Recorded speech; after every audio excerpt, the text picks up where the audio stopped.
In this video, I'm sharing 7 tips of advice for anyone who's single during the holiday season. If that sounds like something you're into, keep on watching. Side note, here's footage of me going to my first pottery class. Tip number 1, discover your hobbies. That's a question that people ask often when they first get to know you. Hey, what are your hobbies? And for some reason, if you're like me, you go blank. Even though you do lots of things and maybe your friends and family could easily remind you of things they always know that you do for fun. But I don't know. For some reason, when I think of what my hobbies are, it's hard for me to bring them up. This is a problem for multiple reasons. 1, if you don't know what your hobbies are, you probably aren't prioritizing them and making them part of your schedule.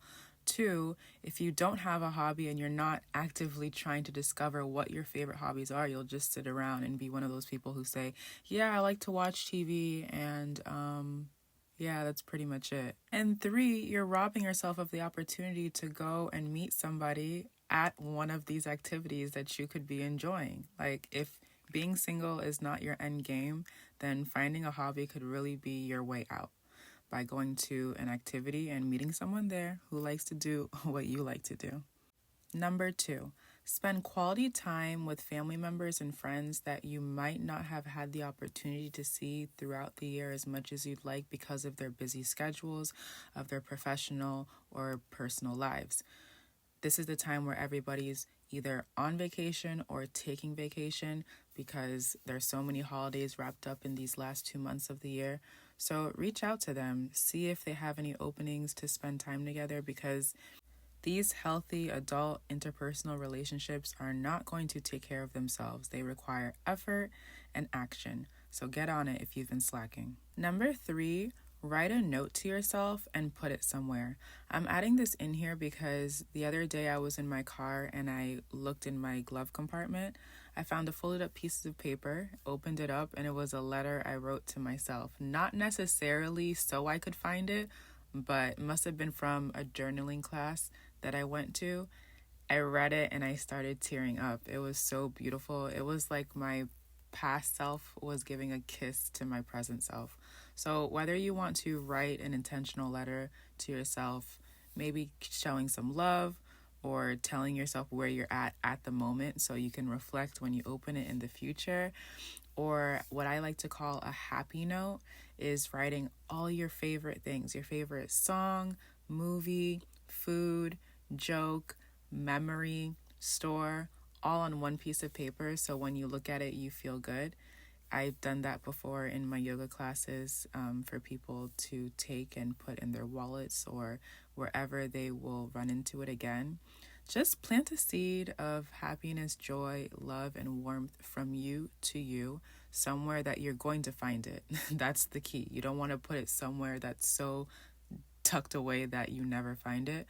But if you do it and you enjoy it, let me know. Number 4, remember or readjust your boundaries. During the holiday season, for some reason, in my opinion, there are 2 schools of action. There are people who have healthy family dynamics and they get together and they have an amazing time.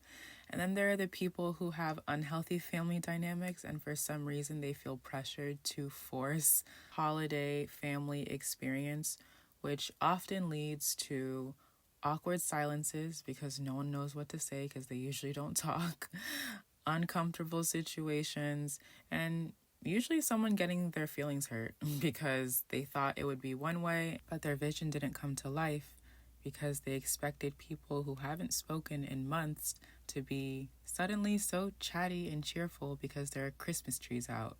My advice would be not to sign yourself up for what you know doesn't work.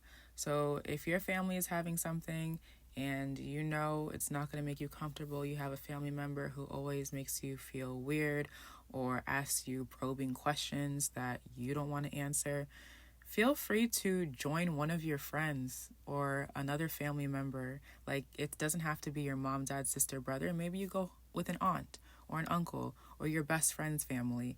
Set yourself up for success is what I'm trying to tell you, because I don't want you to get dressed up all cute just to get in the car mad when you're leaving. Figure out your boundaries, set them, and maintain them this season. Don't set yourself up for sadness. Number 5 is to please leave the house and go to local events to make conversations with people. I realize that scrolling on social media makes you really good at looking at people, but not so good at talking to people. Social skills are a muscle like any other that need to be worked to grow and build over time. So take advantage of the themed parties or pumpkin patches in your area instead of watching other people attend them on your timeline. Number 6 is to schedule a treat for yourself in this season if it's triggering for you, whether it's because of grief, dysfunctional family dynamics, traveling stress, or seasonal depression with the weather changing. For example, a couple years ago, I was caring for a family member in the hospital during Christmas time, and for many years afterwards, just the sound of Christmas music made me really emotional because the hospital was playing Christmas music. Schedule something that's just for you, that's a treat that you'll enjoy and that you'll appreciate, because sometimes not all of us can escape the family dinner. Sometimes it's more drama if you don't go than if you do. So plan some relief to combat that stress because you know it's coming. I have a video called How to Take a Break, and it'll really help you map it out from beginning to end. Number 7 is to moisturize. Your hair and skin is extra dry right now, no matter where you live because of the weather.